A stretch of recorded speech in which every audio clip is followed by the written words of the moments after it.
অর্থ অপচয় বন্ধে অর্থ উপদেষ্টার নেতৃত্বে কমিটি গঠনের নির্দেশ প্রধানমন্ত্রীর। বিগত সরকারের ১৩০০ প্রকল্পের যৌক্তিকতা যাচাইয়ের সিদ্ধান্ত। ভারত থেকে পাইপলাইনে ডিজেল আমদানির আলোচনা, সম্পর্কের ক্ষেত্রে নতুন অধ্যায়ের সূচনা করতে চায় বাংলাদেশ। তেল সংকট চলছেই, আজও দীর্ঘ লাইনে ঘণ্টার পর ঘণ্টা অপেক্ষা। মজুতদারদের বিরুদ্ধে কৃত্রিম সংকট তৈরির অভিযোগ ভোক্তাদের। হামের ভয়াবহতা বাড়ছে, রাজশাহীতে 2 ও সিলেটে 1 শিশুর মৃত্যু। 12 লাখ শিশুকে টিকা দেওয়া হবে সংসদে, জানালেন স্বাস্থ্যমন্ত্রী। যুক্তরাষ্ট্র ইসরায়েলের জন্য হরমুজ কখনোই আগের অবস্থানে ফিরবে না, হুঁশিয়ারি ইরানের। পাকিস্তান, মিশর ও তুরস্কের মধ্যস্থতায় যুদ্ধবিরতির চেষ্টা। দেখছিলেন ক্রাউন সিমেন্ট সংবাদ শিরোনাম, এবারে বিস্তারিত। নতুন সরকারের প্রথম একনেক বৈঠকেই গোপালগঞ্জ ডেন্টাল কলেজ ও হাসপাতাল স্থাপনে সংশোধিত প্রকল্প সহ 5টি প্রকল্প অনুমোদন দেওয়া হয়। এতে ব্যয় হবে 483 কোটি টাকা। বৈঠকে প্রকল্প ব্যয়ে জনগণের অর্থ অপচয় বন্ধে অর্থ উপদেষ্টার নেতৃত্বে কমিটি গঠনের নির্দেশ দেওয়া হয়েছে। বিগত সরকারের প্রায় 1300 প্রকল্পের যৌক্তিকতা যাচাই করবে এই কমিটি। বৈঠক শেষে অর্থ ও পরিকল্পনা মন্ত্রী আমির খসরু মাহমুদ চৌধুরী জানান, নির্বাচনী ইশতেহারের আলোকে শিগগিরই নেওয়া হবে নতুন প্রকল্প। রিপোর্ট সৈয়দ আব্দুল মুহিতের। বিএনপি সরকার গঠনের পর সচিবালয়ে অনুষ্ঠিত হল জাতীয় অর্থনৈতিক পরিষদের নির্বাহী কমিটির প্রথম বৈঠক। সভাপতিত্ব করেন প্রধানমন্ত্রী তারেক রহমান। বৈঠকে 19টি প্রকল্প অনুমোদনের জন্য উত্থাপন হলেও নির্ধারিত সময়ে 7টি প্রকল্প নিয়ে আলোচনা শেষ হয়। বৈঠক শেষে ব্রিফিংয়ে অর্থ ও পরিকল্পনা মন্ত্রী আমির খসরু মাহমুদ চৌধুরী জানান, প্রকল্প নির্বাচনের ক্ষেত্রে সরকার সতর্ক। নির্বাচনী ইশতেহারের সাথে সামঞ্জস্যপূর্ণ কিনা তাও বিবেচনায় নেওয়া হয়েছে। 19টার মধ্যে মাত্র 7টা করতে পেরেছি। এবার বুঝতেই পারেন যে কত বিশ্লেষণে যেতে হচ্ছে। অনেকগুলো প্রকল্প প্রশ্নবিদ্ধ হচ্ছে বিভিন্ন কারণে, মূল্যায়নের কারণে, এটা যৌক্তিকতার কারণে প্রশ্নবিদ্ধ হচ্ছে। সুতরাং আমাদেরকে খুব কেয়ারফুলি যেতে হচ্ছে, কারণ বাংলাদেশের জনগণের টাকা তো এটা। আমাদের নির্বাচনী ইশতেহার দিয়েছি, নির্বাচনী ইশতেহারের সাথে এটার অ্যালাইনমেন্ট হচ্ছে কিনা, মিলছে কিনা, তার বাইরে যে প্রকল্প, অপ্রয়োজনীয় প্রকল্প আছে, এগুলোও বিবেচনা আনতে হচ্ছে। এজন্য আমরা অনেক সময় নিতে হচ্ছে। যৌক্তিক প্রকল্প নির্ধারণ ও ব্যয় কমাতে প্রধানমন্ত্রী একটি কমিটি করে দেওয়ার তথ্য জানান অর্থমন্ত্রী। গোপালগঞ্জ ডেন্টাল কলেজ অ্যান্ড হাসপাতাল, এই প্রকল্পটা তো শেষই হয়ে গেছে, এটা তো পাস করা ছাড়া উপায় নাই। তো এটা আমরা বলেছি একটু ইনভেস্টিগেট করে রিপোর্ট দেওয়ার জন্য। আমাদের কাছে মনে হয়েছে এই প্রকল্পটার যৌক্তিকতা আছে কতটুকু, সেটা আমাদের কাছে প্রশ্নবিদ্ধ হয়েছে। প্রকল্পগুলোতে আমাদেরকে এইভাবে অতিরিক্ত ব্যয় করতে না হয় এবং মূল্য, প্রকল্প যে কোয়ালিটি, এগুলো নিয়ে যাতে প্রশ্নবিদ্ধ না। মাননীয় অ্যাডভাইজার অর্থ মন্ত্রণালয়, ওনাকে দিয়ে একটা কমিটি করা হয়েছে। আমরা সব প্রকল্প আমরা ইভ্যালুয়েশন করছি, এর মধ্যে কতগুলো বাদ যাবে, কতগুলো এক্সটেনশন করা যাবে, কতগুলো আগামী দিনে আমরা নতুনভাবে গ্রহণ করব। এদিকে বার্ষিক উন্নয়ন কর্মসূচি বাস্তবায়নে বেহাল অবস্থার কথা জানিয়েছেন প্রধানমন্ত্রীর অর্থ পরিকল্পনা উপদেষ্টা রাশেদ আল তিতুমির। 1300-র অধিক প্রকল্পগুলো পর্যালোচনা করবে। সৈয়দ আব্দুল মুহিত, বাংলা ভিশন, ঢাকা। ভারতের সাথে সম্পর্কের ক্ষেত্রে নতুন অধ্যায়ের সূচনা করতে চায় বাংলাদেশ। প্রধানমন্ত্রী তারেক রহমানের সাথে ভারতের হাইকমিশনার প্রণয় ভার্মার সৌজন্য সাক্ষাৎ শেষে পররাষ্ট্র বিষয়ক উপদেষ্টা হুমায়ুন কবির এই তথ্য জানিয়েছেন। ভারত থেকে পাইপলাইনে ডিজেল আমদানি সহ বিভিন্ন বিষয় নিয়েও এ সময় আলোচনা হয়েছে। এদিকে প্রধানমন্ত্রীর সাথে বৈঠকে সম্পর্ক জোরদারের গুরুত্ব দিয়েছেন ইউরোপীয় ইউনিয়নের রাষ্ট্রদূতরাও। রিপোর্ট সৈয়দ আব্দুল মুহিতের। সচিবালয়ে প্রধানমন্ত্রী তারেক রহমানের সাথে সৌজন্য সাক্ষাৎ করেন বাংলাদেশে নিযুক্ত ভারতের হাইকমিশনার প্রণয় ভার্মা। সাক্ষাতে দুদেশের বন্ধুত্বপূর্ণ সম্পর্ক জোরদার এবং পারস্পরিক স্বার্থ সংশ্লিষ্ট নানা বিষয়ে আলোচনা হয়। পরে প্রধানমন্ত্রীর পররাষ্ট্র বিষয়ক উপদেষ্টা হুমায়ুন কবির জানান, ভারত থেকে পাইপলাইনে ডিজেল আমদানি সহ বিভিন্ন বিষয়ে আলোচনা হয়েছে তাদের। ফিউচারে আমরা কিভাবে কোলাবোরেট করতে পারি, বিভিন্ন যাতায়াত পিপল টু পিপল সম্পর্ক করতে পারি, যাতে we don't commit the mistake of the past where it is solely সম্পর্কটা হয়ে যায় মানে ভারতের যাতে না হয় কোনো ব্যক্তির সাথে, এটা পিপল টু পিপল যাতে হয়। তো দিস ইজ দি সম্পর্ক, এটা ভারতও চাচ্ছে, আমরাও চাচ্ছি এখন পিপল টু পিপল সম্পর্ক। প্রধানমন্ত্রী তারেক রহমানের সাথে সাক্ষাৎ করেন ইউরোপীয় ইউনিয়নের রাষ্ট্রদূতরা। এ সময় স্বার্থ সংশ্লিষ্ট বিভিন্ন ইস্যুতে আলোচনা করেন তারা। প্রাইম মিনিস্টারকে কংগ্রাচুলেট করছেন এবং আপনার প্রেসিডেন্টেরও শুভেচ্ছা দিয়ে গেছেন এবং ইউরোপিয়ান কাউন্সিলেরও প্রেসিডেন্টের শুভেচ্ছা দিয়েছেন এবং কিভাবে আগামীতে বাংলাদেশ ইউ রিলেশনস এগিয়ে নেওয়া যায় এগুলার আলাপ আলোচনা হয়েছে। এত বড় ম্যান্ডেট নিয়ে প্রধানমন্ত্রী আসছেন এবং বাংলাদেশের দিকে এটা নতুন সম্পর্ক করতে সবাই একটা তাকিয়ে আছে, সবাই করতে চায়। সো বিভিন্ন ক্ষেত্রে we've discussed all areas of cooperation. এদিকে সুইজারল্যান্ডের জেনেভায় আইএলওর গভর্নিং বডি সভা শেষে সাংবাদিকদের প্রধানমন্ত্রীর উপদেষ্টা মাহাদি আমিন জানান, শ্রমবান্ধব নীতি প্রণয়নের জন্য বাংলাদেশকে ধন্যবাদ জানিয়েছে ILO governing body. Syed Abdul Muhit, Bangla vision, Dhaka. Iran যুদ্ধের প্রভাব আরও দৃশ্যমান দেশের পেট্রোল পাম্পগুলোতে। রোদ গরম উপেক্ষা করে ঘন্টার পর ঘন্টা দীর্ঘ লাইনে তেল নিতে হচ্ছে চালকদের। যুদ্ধ ঘিরে কৃত্রিম সংকট সৃষ্টির অভিযোগ মজুতদারদের বিরুদ্ধে। অন্যদিকে পাম্প সংশ্লিষ্টরা বলছেন, কৃত্রিম সংকটের কারণ আতঙ্কিত হয়ে গ্রাহকদের অতিরিক্ত তেল সংগ্রহের প্রবণতা। নাবিল জাহাঙ্গীরের রিপোর্ট। দেশের অর্থনীতি অনেকটাই নির্ভর থাকে মোটর গাড়ির চাকার ওপর। ইরান যুদ্ধের প্রভাবে সেই চাকা সচল রাখতে রোদ গরম উপেক্ষা করে প্রতিদিন এভাবেই ঘন্টার পর ঘন্টা দীর্ঘ লাইনে চালকরা। জ্বালানি সংগ্রহে কেউ কেউ লাইন ধরেছেন সকাল থেকে। তেল সংগ্রহে গড়ে সময় লাগছে 2 থেকে 5 ঘন্টা। তবে শত ভোগান্তির পরও এখন পর্যন্ত দাম না বাড়ায় কিছুটা স্বস্তি। ভোর 5টা বাজে ঢুকছি লাইনে পরিবার থেকে, এখন হচ্ছে প্রায় কটা বাজে, এখন প্রায় 12টা বেজে গেছে। টাইম হচ্ছে 2 ঘন্টা 20 মিনিট তো হবেই। 2 ঘন্টা 20 মিনিট যাবত আস্তে আস্তে আসতেছিলাম আর কি। আমরা তো জব করি, এই যে আজকে সারাদিন জব বাদ দিয়েই মনে করেন যে তেল নিতে আসছি। 120 টাকা অকটেন ছিল, ধারাবাহিকভাবে রেখে গেছে। হ্যাঁ, হয়তো বা সরকার অনেক ভর্তুক দিয়ে রাখতে আছে, তো ওটা তো জনগণের জন্য একটা বড় সাপোর্ট। কি করবো এখন, বিশ্বের প্রেক্ষাপটে আমরা পড়ে গেছি, কিছু করার নাই। সব দেশের যা, আমাদেরও তা। এই পরিস্থিতিতে প্রতিদিনই লাইনে বাইক রাইড শেয়ারকারী চালকদের অপেক্ষার প্রতিযোগিতা। 2 ঘন্টা 10 মিনিট 15 মিনিট দাঁড়িয়ে থাকার পর 600 টাকা তেল পাচ্ছি। মনে করেন রাত 12টা 12:30 ব্যস্তে ব্যস্তে শেষ হয়ে যায়। আবার কালকে সকালবেলা আবার এসে 2 ঘন্টা 2.5 ঘন্টা সিরিয়াল ধরা লাগবে। এই অবস্থায় রাইড শেয়ার করাই মনে করেন কঠিন হয়ে যাচ্ছে।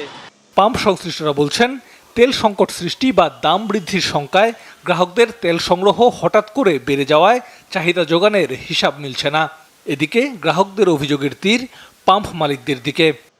প্রতিদিন দীর্ঘ লাইন হচ্ছে, 4 ঘন্টা 5 ঘন্টা লাইনে দাঁড়িয়ে তেল নিচ্ছে এবং অনেক গাড়িতে দেখা যায় যে আমরা প্রাইভেট কারে 10 লিটার তেল দিচ্ছি, প্রাইভেট কারগুলোতে ও 5 লিটার 7 লিটার তেল নেওয়ার পরে ট্যাঙ্কি ফুল হয়ে যাচ্ছে।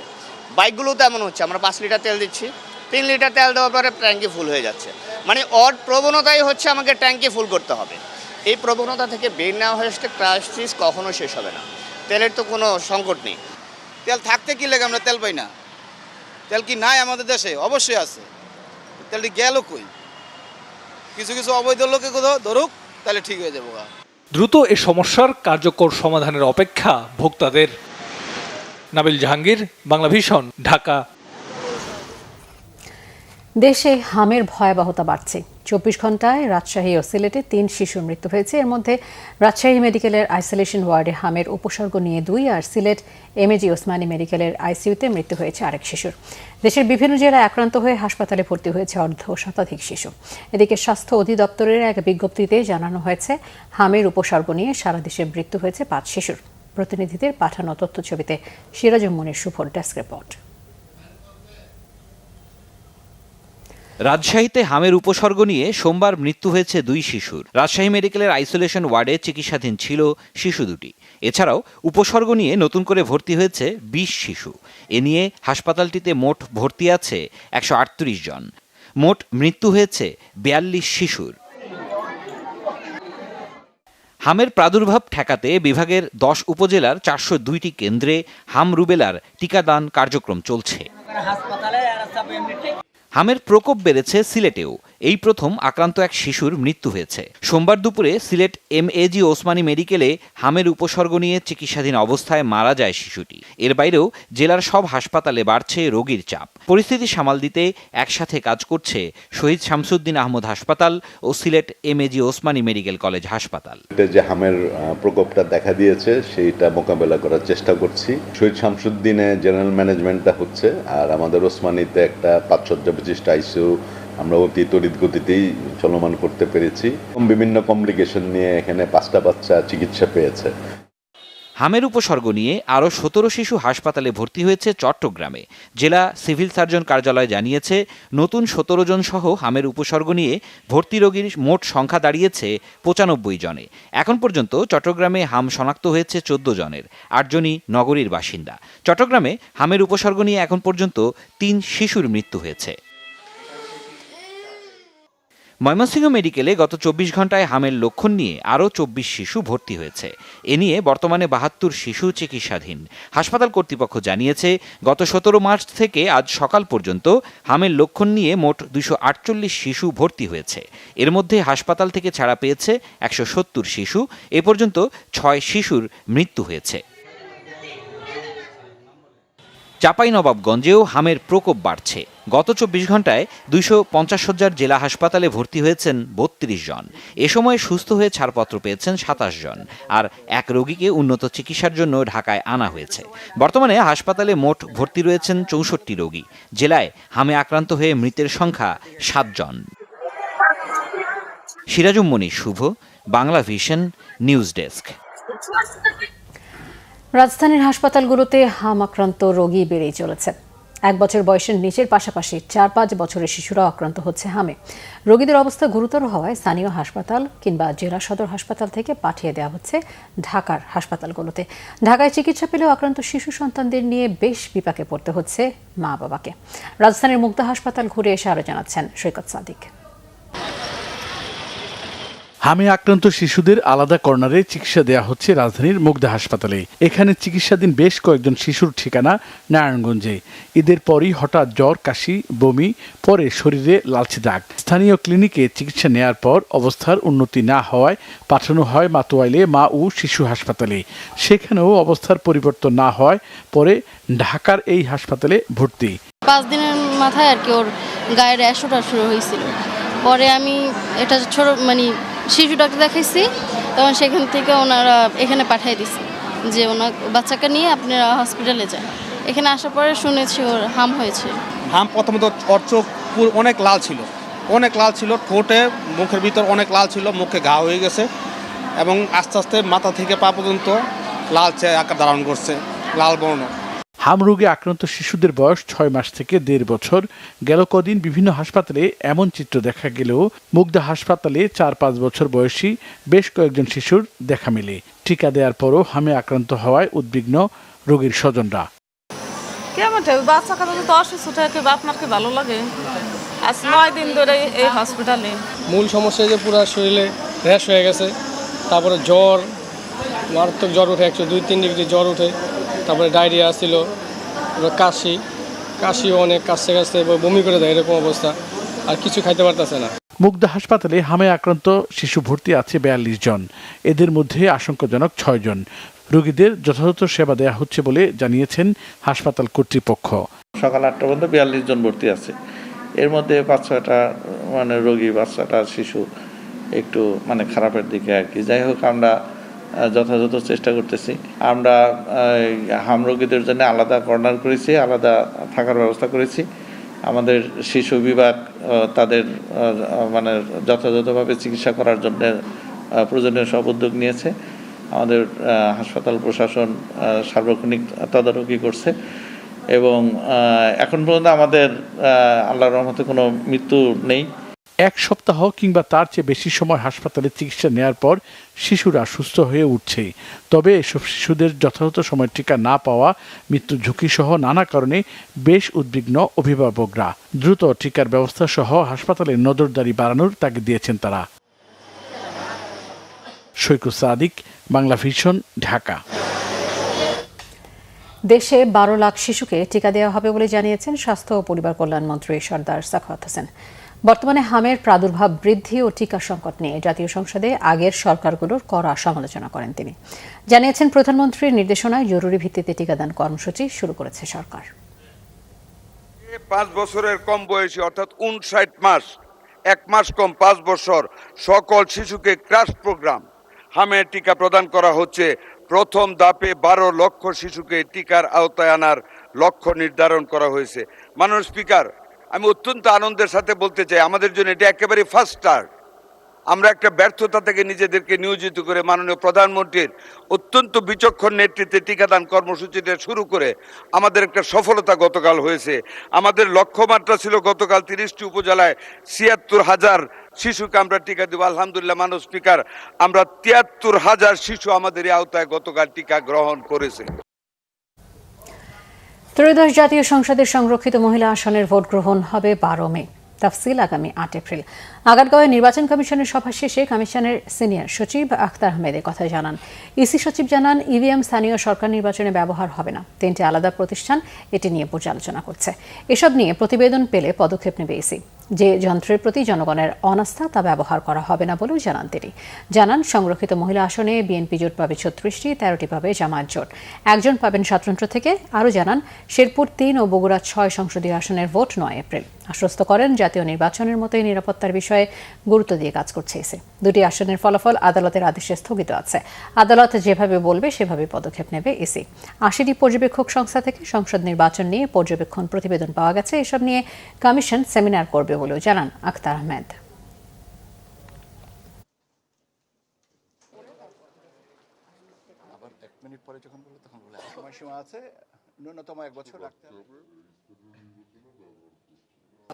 আটই এপ্রিল 2026 তফসিলটা ঘোষণা হবে আর ভোট হবে 12ই মে 2026 তারিখে। বিএনপি জোট হচ্ছে 36টা।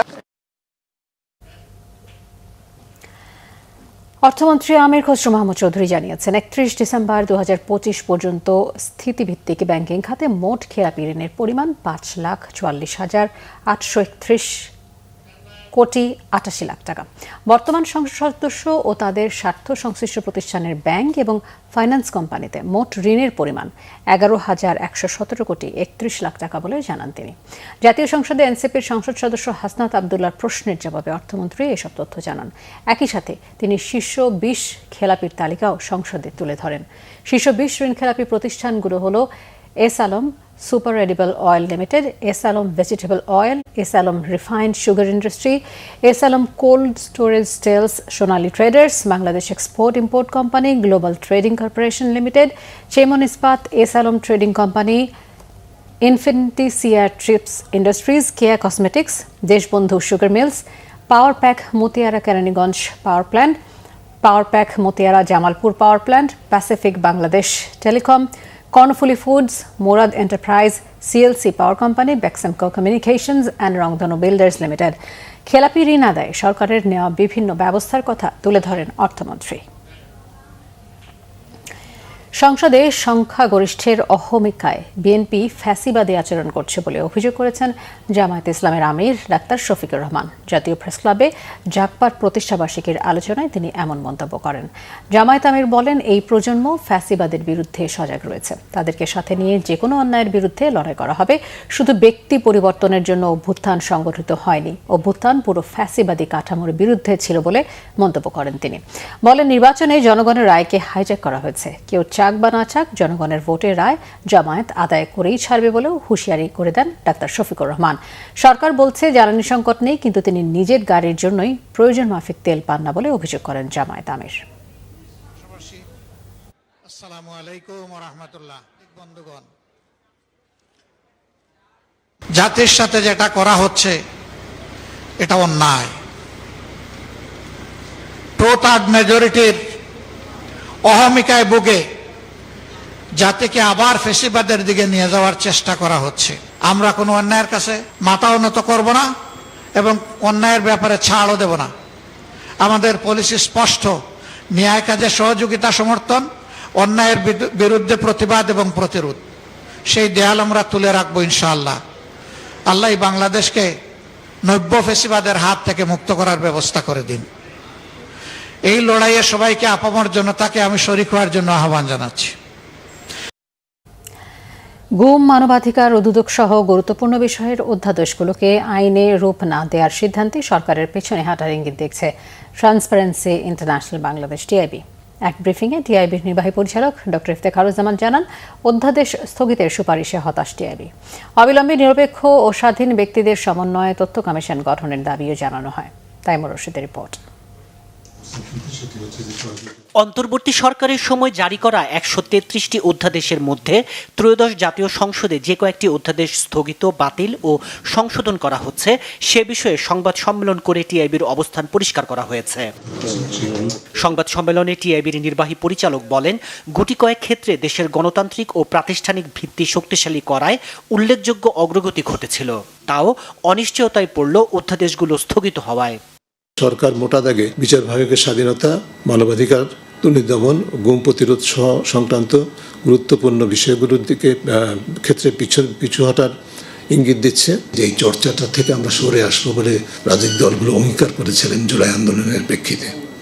যে প্রতিষ্ঠানগুলোকে, রাষ্ট্রীয় প্রতিষ্ঠানগুলোকে দলীয় প্রভাব মুক্ত রাখা, সেই জায়গা থেকে তারা সরে আসার পরিবর্তে বরং একই জায়গায় তারা যাচ্ছেন। টিআইবি মনে করে পুলিশ কমিশন অধ্যাদেশ বাতিলযোগ্য। দাবি জানান অবিলম্বে নিরপেক্ষ ও স্বাধীন ব্যক্তিদের সমন্বয়ে একটি তথ্য কমিশন গঠনের। আশা করব যে সরকার সদিচ্ছার পরিচয় দিবে, জাতীয় সংসদ সদিচ্ছার পরিচয় দেবে। সংসদের সরকারি দল, বিশেষ করে যাদের 2/3 প্রাধান্য, তারা বিষয়গুলোকে নিজেদের অভিজ্ঞতার আলোকে, নিজেদের যে দীর্ঘদিনের যে ত্যাগ এবং বিভিন্নভাবে অনাচারের শিকার হয়েছেন সেই অভিজ্ঞতাকে স্মরণ রেখে, বিশেষ করে বিচার বিভাগের স্বাধীনতা, পরিপূর্ণ স্বাধীনতা, যাতে মানবাধিকার কমিশনের মতো, দুর্নীতি দমন কমিশনের মতো প্রতিষ্ঠানের পরিপূর্ণ স্বাধীনতা নিশ্চিতে সরকারের নিজস্ব অঙ্গীকার অনুযায়ী তারা অগ্রসর হবেন এবং এই পথ থেকে তারা সরে আসবেন না, সেটি আমরা আশা করব। সংস্কারের স্বপ্ন পূরণে সরকার ও সংসদ কাজ করবে বলেও প্রত্যাশা টিআইবির। তাইমুর রশিদ, বাংলা ভিশন, ঢাকা। গুম প্রতিরোধ, বিচার বিভাগের স্বাধীনতা সহ গুরুত্বপূর্ণ কয়েকটি অধ্যাদেশ বাতিলের নামে আমলাতান্ত্রিক জটিলতায় বিভিন্ন সেক্টরকে সরকার হুমকিতে ফেলেছে বলে অভিমত রাজনীতিবিদ ও মানবাধিকার কর্মীদের। সরকারই কি দেশকে অস্থিতিশীল করতে চায়, এই প্রশ্ন তুলে তারা বলেন, কেবল বিরোধী দলে থাকলেই বিএনপি সংস্কার চায়, আর সরকারে চলে গেলে করে টালবাহানা। রিপোর্ট ওমর ফারুকের। গুম প্রতিরোধ ও প্রতিকার অধ্যাদেশ স্থগিত, বিচার বিভাগের স্বাধীনতা সংক্রান্ত অধ্যাদেশ বাতিল ইস্যুতে ভয়েস ফর রিফর্মের উদ্যোগে এ সেমিনার। যোগ দেন রাজনীতিবিদ, মানবাধিকার কর্মী সহ বিশিষ্টজনেরা। সরকারি বিচার বিভাগ সহ বিভিন্ন সেক্টরকে হুমকি ও ঝুঁকিতে ফেলছে বলে অভিযোগ বক্তাদের। গুমের শিকার বা ভুক্তভোগীদের কারো কারো গুম অধ্যাদেশ ইস্যুতে এখনকার ভূমিকা নিয়েও প্রশ্ন উঠে আসে সেমিনারে। ইউনূস সরকার বা আপনার এই ইন্টারিম গভর্নমেন্টের কাছে বিএনপি যেটা চেয়েছিল যে এরা আসছে একটা ইলেকশন দিয়ে তারা চলে যায়। এখন যদি এই সংস্কারগুলো গৃহীত না হয়, সংস্কারগুলো তাদের সুবিধাগুলো তারা করবেন, যেগুলো তাদেরকে মনে করবে তাদের ক্ষমতাকে ব্যালেন্সড করবে, সেটা তারা করবেন না, তাহলে আলটিমেটলি জুলাই অভ্যুত্থানের মাধ্যমে আমরা একটা নির্বাচনই পেয়েছি, এর বেশি কিছু পাওয়ার আমাদের নাই। বিএনপির 31 দফার মধ্যে আছে কি সংস্কার পরিষদ গঠন করা হবে। গতকাল বলা হইতেছে যে সংবিধান সংশোধন হয়, সংবিধান রহিত হয়, বাতিল হয়, কিন্তু সংবিধান সংস্কার হয় না। সংবিধান তখনই সংস্কার হয় যখন বিরোধী দলে থাকা যায়, অথবা যখন রাস্তার মধ্যে নামা যায় না, যখন বিদেশে পালাই থাকতে হয়, তখন অবশ্য সংবিধান সংস্কার করা যায়। কিন্তু যখন সংখ্যাগরিষ্ঠ নিয়ে আমরা আবার সংসদে আসবো, তখন আবার সংস্কার করা যায় না। দুদকের স্বাধীনতা আমার তখনই লাগবে যখন আমি বিরোধী দলে থাকবো। মানবাধিকার প্রতিষ্ঠানগুলো মন্ত্রণালয়ের অধীনে থাকে নিয়েও রয়েছে আপত্তি। আবারও যেন 2/3 মেজরিটির ওই যে কার্স, অভিশাপ, আমরা যেন এটা ভোগ না করতে হয়। স্থানীয় সরকারের এই যে প্রশাসক বসানো, এগুলো সংবিধানের 59 অনুচ্ছেদের লঙ্ঘন। 59 অনুচ্ছেদে বলা আছে, আইন অনুযায়ী নির্বাচিত প্রতিনিধিদের সমন্বয়ে গঠিত প্রতিষ্ঠানের উপর প্রজাতন্ত্রের প্রত্যেক একাংশের স্থানীয় শাসনের ভার দেওয়া হইবে। অর্থাৎ এই স্থানীয় সরকার প্রতিষ্ঠানগুলো নির্বাচিত প্রতিনিধিরা এগুলো পরিচালনা করবে, এটা সংবিধানের লঙ্ঘন। সত্যিকার অর্থে ক্ষমতা হাতে পেলে চেহারা বদলে যায়। আমরা যখন নিপীড়িত তখন আমাদের এক চেহারা, যখন আমরা ক্ষমতাশালী তখন আমাদের আরেক চেহারা। এবং এই কারণেই আমাদের এই আন্দোলন করতে হচ্ছে, এই কারণে এটা করছি। আমরা তো মেরামতি করতে চেষ্টা করছি এবং এটা আমি গ্রহণ করি যে মেরামত করতে গেলে কিছু কিছু ক্ষেত্রে সমস্যা হবে, কারো সমস্যা আপত্তি হবে, সেটাকে মেনে নিয়ে আমরা বৃহত্তর স্বার্থে মেরামতটাই করব। বিচার ব্যবস্থাকে রাজনৈতিক হস্তক্ষেপের বাইরে না রাখলে আগে পরে সবারই ক্ষতিগ্রস্ত হওয়ার কথা মনে করিয়ে দেন বক্তারা। ওমর ফারুক, বাংলা ভিশন, ঢাকা। যুক্তরাষ্ট্র ও ইসরায়েল আর কখনোই হরমুজ প্রণালীকে আগের মতো পাবে না, সাফ জানিয়ে দিয়েছে ইরান। পথটি খুলে দিতে ট্রাম্পের হুমকির তোয়াক্কাই করছে না তেহরান। বিদ্যুৎ কেন্দ্রে ও সেতুতে যুক্তরাষ্ট্র হামলা চালালে কড়া জবাবের হুঁশিয়ারি দিয়েছে মোস্তফা খামেনির দেশ। এদিকে ইরানের সাথে ইসরায়েল ও যুক্তরাষ্ট্রের রক্তক্ষয়ী সংঘাত চলছে, হতাহত হচ্ছে অসংখ্য মানুষ। অন্যদিকে যুক্তরাষ্ট্র, ইরান, পাকিস্তান, মিশর ও তুরস্কের মধ্যস্থতাকারীরা ৪৫ দিনের যুদ্ধবিরতি ও একটি স্থায়ী সমাধানের জন্য আলোচনা করছে। শহীদ আরাফাতের ডেস্ক রিপোর্ট। হরমুজ প্রণালী নিয়ে যখন মার্কিন প্রেসিডেন্ট ডোনাল্ড ট্রাম্প একের পর এক শর্ত আর আলটিমেটাম দিচ্ছেন, তখন ইরান সাফ জানিয়ে দিয়েছে ওই পথ যুক্তরাষ্ট্র ও ইসরায়েলের জন্য আর কখনোই আগের অবস্থানে ফিরে যাবে না। ইরানের মাটিতে আরও শক্তিশালী আঘাত এলেও তার জবাব দেওয়ার জন্য প্রস্তুত ইরান। দেশটির ইসলামিক রেভলিউশনারি গার্ড কোরের নৌবাহিনী বলছে, যুক্তরাষ্ট্রের নেতৃত্বাধীন বহিঃশক্তিগুলোকে আর ইরানের সমুদ্র সীমায় প্রভাব বিস্তার করতে দেয়া হবে না। ইরান শুধু হুমকি দিয়েই ক্ষান্ত নেই।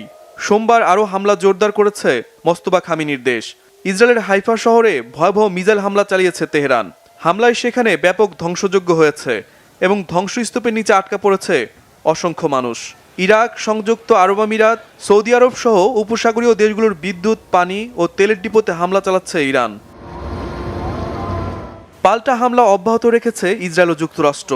ইসরায়েলের হামলায় এ পর্যন্ত ইরানে কয়েক ডজন বিশ্ববিদ্যালয় ও গবেষণা কেন্দ্র ক্ষতিগ্রস্ত হয়েছে। একদিনের হামলায় হতাহত হয়েছে অর্ধশতাধিক ইরানি নাগরিক। তেহরানের একটি আবাসিক এলাকায় চালানো হামলায় 50টি ভবন মারাত্মকভাবে ক্ষতিগ্রস্ত হয়েছে। লেবাননেও চলছে ইসরায়েলি হত্যাযজ্ঞ।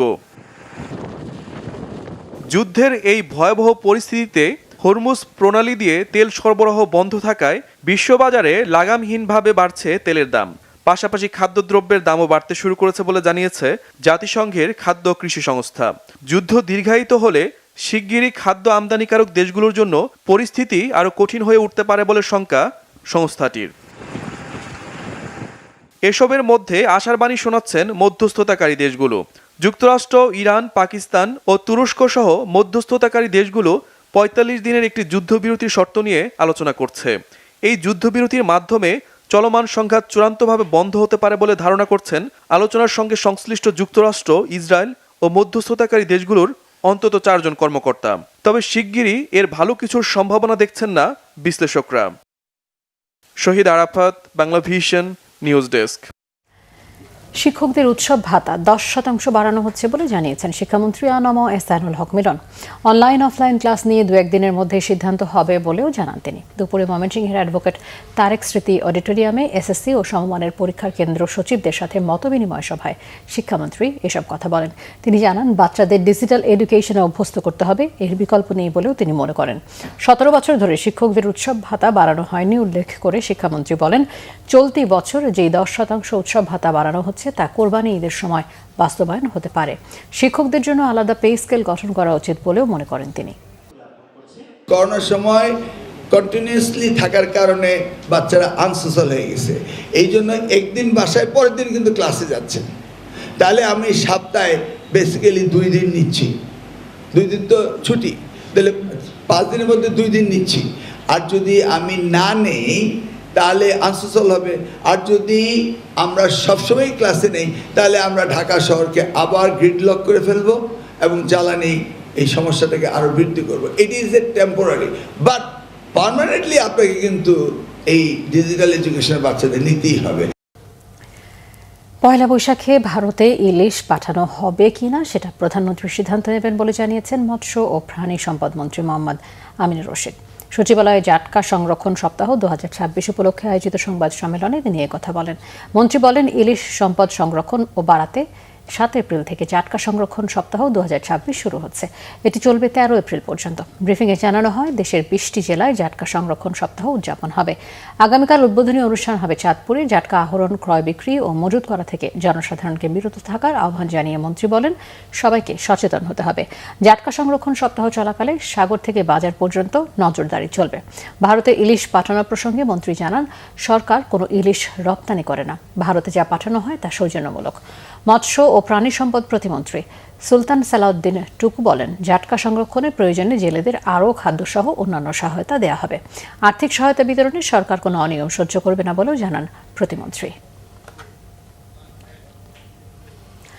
তথ্য ও সম্প্রচার মন্ত্রী জহিরুদ্দিন স্বপনের সাথে সাক্ষাৎ করেছেন ঢাকায় নিযুক্ত পাকিস্তানের হাইকমিশনার ইমরান হায়দার। পারস্পরিক সম্পর্ক জোরদার ও দুই দেশের গণমাধ্যম, সংস্কৃতি ও জ্ঞান ভিত্তিক সহযোগিতা বৃদ্ধি নিয়ে আলোচনা হয় তাদের মধ্যে। এ সময় মন্ত্রী বলেন, বর্তমান বিশ্বে নিউ মিডিয়ার দ্রুত বিস্তার দুই দেশের মধ্যে যৌথভাবে কাজ করার নতুন সুযোগ সৃষ্টি করেছে। পারস্পরিক স্বার্থের ভিত্তিতে ভবিষ্যতে গণমাধ্যম খাতে সহযোগিতার নতুন ক্ষেত্র চিহ্নিত করা হবে বলেও আশাবাদ ব্যক্ত করেন তিনি। দুই দেশের জনগণের মধ্যে যোগাযোগ বৃদ্ধির বিষয়টিও আলোচনায় গুরুত্ব সহকারে উঠে আসে। এছাড়াও দ্বিপাক্ষিক সাংস্কৃতিক বিনিময়, বিশেষ করে শিল্পী ও অভিনয় শিল্পীদের পারস্পরিক সফর এবং যৌথ প্রযোজনার সম্ভাবনা নিয়েও কথা হয়। পাকিস্তান বাংলাদেশ নলেজ করিডর উদ্যোগের আওতায় বিজ্ঞান ভিত্তিক শিক্ষায় শিক্ষার্থী বিনিময় কার্যক্রম সম্প্রসারণের বিষয়েও আলোচনা হয়েছে।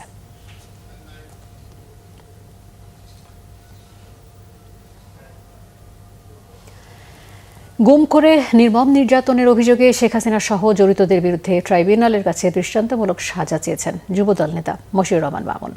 আন্তর্জাতিক ট্রাইব্যুনালে আনুষ্ঠানিক অভিযোগ দায়েরের পর গণমাধ্যমে নিজের এই প্রত্যাশার কথা জানান একসময় যুবদল কেন্দ্রীয় কমিটির সদস্য মামুন।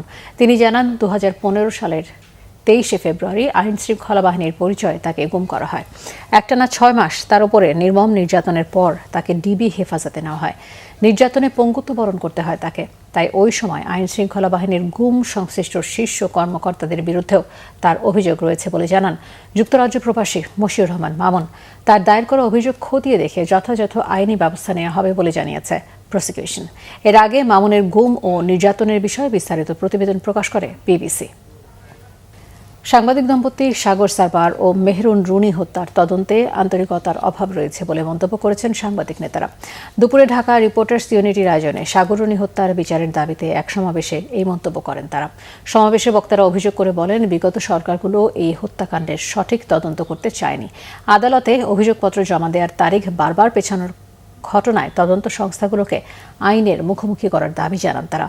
নতুন সরকার এই হত্যার সঠিক বিচার করবে এমন আশাবাদ ব্যক্ত করেন সাংবাদিক নেতারা।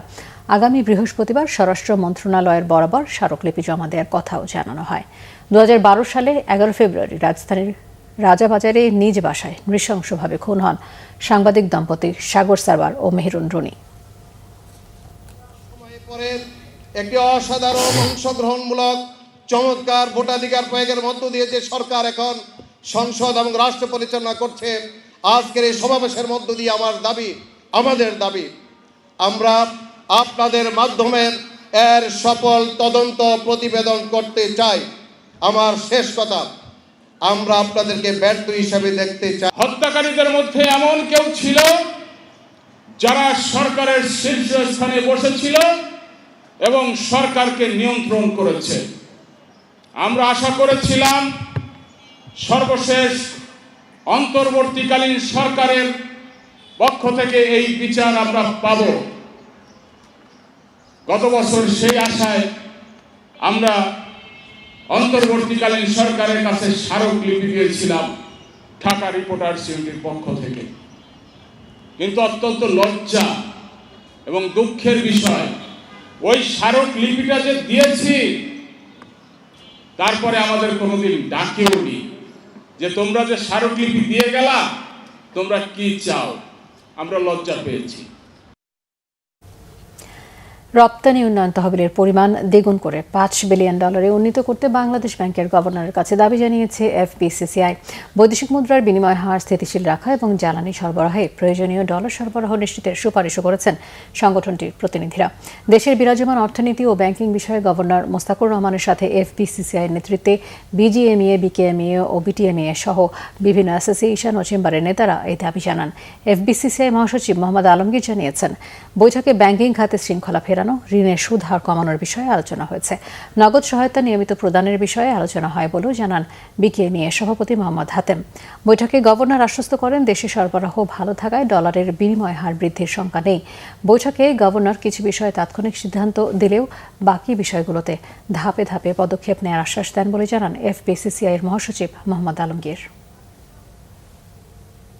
আমরা চেয়েছি যে বর্তমানে যে ব্যাংক রেট আছে, আপনার ইন্টারেস্ট রেট, সেটা কী করে আরও কমানো যায় এবং আমাদের যে এক্সচেঞ্জ রেট অর্থাৎ ডলারের সাথে সেটা আরও কীভাবে স্থিতিশীল রাখা যায় এবং বাজারে ডলারের আপনার যে সাপ্লাইটা যাতে অক্ষুণ্ণ রাখা যায়। বিশেষ করে আপনারা জানেন তেলের সরবরাহ যেটা মধ্যপ্রাচ্য থেকে আমাদের আসে, সেটার কারণে আমাদের অতিরিক্ত টাকা লাগবে। সেক্ষেত্রে আমাদের যাতে বৈদেশিক মুদ্রায় কোনো টান না পড়ে সেই ব্যাপারে তাদেরকে আপনার কার্যকর ব্যবস্থা গ্রহণের জন্য জানিয়েছি।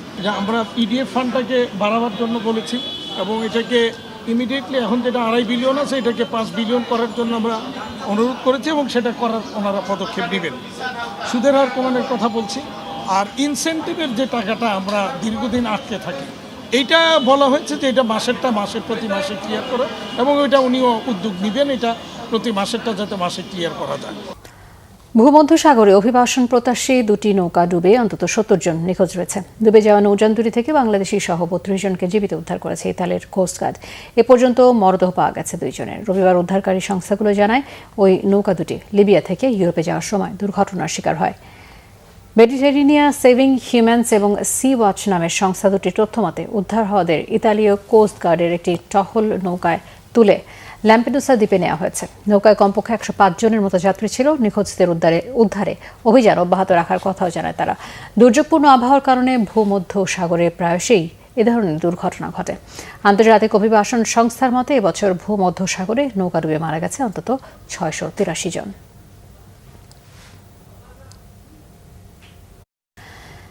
প্রধানমন্ত্রীর হাতে চ্যাম্পিয়ন ট্রফি তুলে দিতে চান সাফ অনূর্ধ্ব-20 শিরোপা জয়ী বাংলাদেশ দল। বিশ্ব ক্রীড়া দিবসে সাফ জয়ীদের সরকারের পক্ষ থেকে সংবর্ধনা দেওয়া হয়েছে। সেখানে নিজেদের ইচ্ছার কথা জানান যুব দলের অধিনায়ক মিঠু চৌধুরী। তাদের দাবি পূরণের আশ্বাস দিয়েছেন যুব ও ক্রীড়া প্রতিমন্ত্রী আমিনুল হক। মনির হোসেন খানের রিপোর্ট। 6 এপ্রিল আন্তর্জাতিক ক্রীড়া দিবস। সকালে ক্রীড়াঙ্গনের সাথে সম্পৃক্ত সভায় অংশ নিয়েছেন র্যালিতে, যার নেতৃত্বে ছিলেন যুব ও ক্রীড়া প্রতিমন্ত্রী আমিনুল হক। সেখান থেকে সবাই হাজির হয়েছেন জাতীয় ক্রীড়া পরিষদে। আলোচনা সভায় অংশ নেন ফুটবল, ক্রিকেট সহ অন্যান্য ক্রীড়া ব্যক্তিত্বরা। তারপর এনএসসির অডিটোরিয়ামে সাফ অনূর্ধ্ব চ্যাম্পিয়ন দলের ফুটবলারদের দেওয়া হয় সংবর্ধনা। যুব সাফ অধিনায়ক মিঠু চৌধুরী অনুরোধ জানান, চ্যাম্পিয়ন ট্রফিটি তারা তুলে দিতে চান প্রধানমন্ত্রীর হাতে। রোনান সুলিভান শুনিয়েছেন জাতীয়তাবোধের গান, আর গোলরক্ষক ইসমাইল হোসেন মাহিনের কণ্ঠে পাইপলাইন আরও সমৃদ্ধ করার আকুতি। আমার টিমমেটরে একটা কথা সবাই আমাকে বলছে, আমরা যেন এই ট্রফিটা প্রধানমন্ত্রীর হাতে তুলে দিতে পারি। সেই ব্যবস্থাটা যদি আমাদের ক্রীড়া প্রতিমন্ত্রী আমাদের করে দেয় তাহলে ভালো হবে। আমরা যেমন তাদের জন্য দেশে ট্রফি এনে দিয়েছি, তারাও আমাদেরকে অনেক পুরস্কৃত করেছেন, এতে আমরা অনেক খুশি।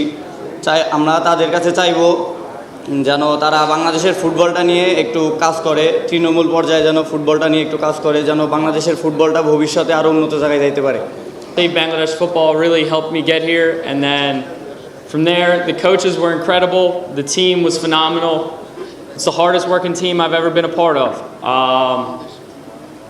and I just wanted to thank all of them. Thank you guys for showing up, and let's go Bangladesh! তাদের অনুরোধ প্রধানমন্ত্রীর কাছে পৌঁছে দেওয়ার প্রতিশ্রুতি দিয়েছেন আমিনুল হক। আরও একবার জানিয়েছেন, ক্রীড়াঙ্গনে রাজনীতির ঠাঁই নেই। আমরা দ্রুতই ইনশাআল্লাহ আমাদের মাননীয় প্রধানমন্ত্রীর কাছে আমরা এই অনূর্ধ্ব-20 সাব চ্যাম্পিয়নশিপে সেই ট্রফিটি আমাদের মাননীয় প্রধানমন্ত্রীকে তুলে দেব। আমরা কোনোভাবেই আগামীর ক্রীড়াঙ্গনে কোনো দলীয়করণ করতে চাই না। আমরা রাজনৈতিক মুক্ত একটি ক্রীড়াঙ্গন চাই। সেই রাজনৈতিক মুক্ত ক্রীড়াঙ্গনের জন্য আমি আপনাদের সকলের কাছে সহযোগিতা চাই। সাফ চ্যাম্পিয়ন দলের খেলোয়াড় ও কোচিং স্টাফদের প্রত্যেককে দেওয়া হয়েছে 1 লাখ টাকার চেক। 23 ফুটবলার চেকের পাশাপাশি পেয়েছেন ক্রীড়া কার্ড। অবশ্য এই কার্ড কার্যকর হবে যখন এই ফুটবলাররা সিনিয়র দলে খেলবেন। Monir Hossain Khan, Bangla vision, Dhaka. Asian games hockey বাছাই পর্বে এবারে উজবেকিস্তানের বিপক্ষে 1-1 গোলে ড্র করে হোঁচট খেয়েছে বাংলাদেশ। এতে বাছাই পর্বে সেমিফাইনালে উঠতে ব্যর্থ হলো বাংলাদেশ। বাংলাদেশ এখন স্থান নির্ধারণী ম্যাচে পঞ্চম ও ষষ্ঠ স্থানে থাকতে পারলে চূড়ান্ত পর্বে খেলার সুযোগ পাবে। জাপানের নাগোয়ায় আইচি শহরে 19 সেপ্টেম্বর থেকে 4 অক্টোবর পর্যন্ত হবে এশিয়ান গেমসের 20তম আসর। সেখানে হকি একটি গুরুত্বপূর্ণ ডিসিপ্লিন, যেখানে 12টি দেশ লড়বে। স্বাগতিক জাপান এবং গত এশিয়ান গেমসের শীর্ষ 5 দল ভারত, পাকিস্তান, দক্ষিণ কোরিয়া, মালয়েশিয়া ও চীন সরাসরি খেলবে চূড়ান্ত পর্বে। এছাড়া বাছাই পর্ব থেকে উঠবে 6টি দেশ। থাইল্যান্ডের হচ্ছে বাছাই পর্ব, যেখানে 9 দেশ লড়ছে। এই বাছাই পর্ব থেকে 6টি দেশ খেলবে এশিয়ান গেমসে। বাছাই পর্বে বাংলাদেশ প্রথম ম্যাচে চাইনিজ তাইপেকে 4-3 গোলে হারালেও দ্বিতীয় ম্যাচে শ্রীলঙ্কার কাছে 3-2 গোলে হেরেছে। বি গ্রুপে শেষ ম্যাচে উজবেকিস্তানের বিপক্ষে 1-1 গোলে ড্র করে গোল পার্থক্য পিছিয়ে পড়ে সেমিফাইনালে উঠতে ব্যর্থ হয়েছে। বাছাই পর্বে থেকে ওমান, শ্রীলঙ্কা ও উজবেকিস্তান নিশ্চিত করেছে চূড়ান্ত পর্ব। বাংলাদেশ এখন স্থান নির্ধারণী ম্যাচে পঞ্চম ও ষষ্ঠ স্থানে থাকতে পারলে চূড়ান্ত পর্বে খেলার সুযোগ পাবে। 1978 সাল থেকে এশিয়ান গেমস হকিতে 11 বার খেলেছে বাংলাদেশ। বাছাই পর্বে এর আগে কখনো স্থান নির্ধারণী ম্যাচে খেলতে হয়নি। এশিয়ান হকিতে একসময় ষষ্ঠ স্থানে থাকা বাংলাদেশের জন্য এবারে স্থান নির্ধারণী ম্যাচে খেলাটা বিরাট হতাশার। সংবাদ শেষ করব ক্রাউন সিমেন্ট শিরোনামগুলো আরও একবার জানিয়ে। অর্থ অপচয় বন্ধে অর্থ উপদেষ্টার নেতৃত্বে কমিটি গঠনের নির্দেশ প্রধানমন্ত্রীর। বিগত সরকারের 1300 প্রকল্পের যৌক্তিকতা যাচাইয়ের সিদ্ধান্ত। ভারত থেকে পাইপলাইনে ডিজেল আমদানির আলোচনা, সম্পর্কের ক্ষেত্রে নতুন অধ্যায়ের সূচনা করতে চায় বাংলাদেশ। তেল সংকট চলছে, আজও দীর্ঘ লাইনে ঘণ্টার পর ঘণ্টা অপেক্ষা। মজুতদারদের বিরুদ্ধে কৃত্রিম সংকট তৈরির অভিযোগ ভোক্তাদের। হামের ভয়াবহতা বাড়ছে, রাজশাহীতে 2 ও সিলেটে 1 শিশুর মৃত্যু। 12 লাখ শিশুকে টিকা দেওয়া হবে সংসদে, জানালেন স্বাস্থ্যমন্ত্রী। যুক্তরাষ্ট্র ইসরায়েলের জন্য হরমুজ কখনোই আগের অবস্থানে ফিরবে না, হুঁশিয়ারি ইরানের। পাকিস্তান, মিশর ও তুরস্কের মধ্যস্থতায় যুদ্ধবিরতির চেষ্টা। এই ছিল এখনকার মতো। পরের সংবাদ রাত 10:30। এর আগে 9টায় রয়েছে নিউজ 20 দেখার আমন্ত্রণ রইল। এছাড়া বাংলা ভিশন সংবাদ ও সংবাদ সংশ্লিষ্ট অনুষ্ঠান দেখতে ভিজিট করুন www.bvnews24.com ও facebook.com/banglavishnnews এবং সাবস্ক্রাইব করুন youtube.com/banglavishnnews। ধন্যবাদ।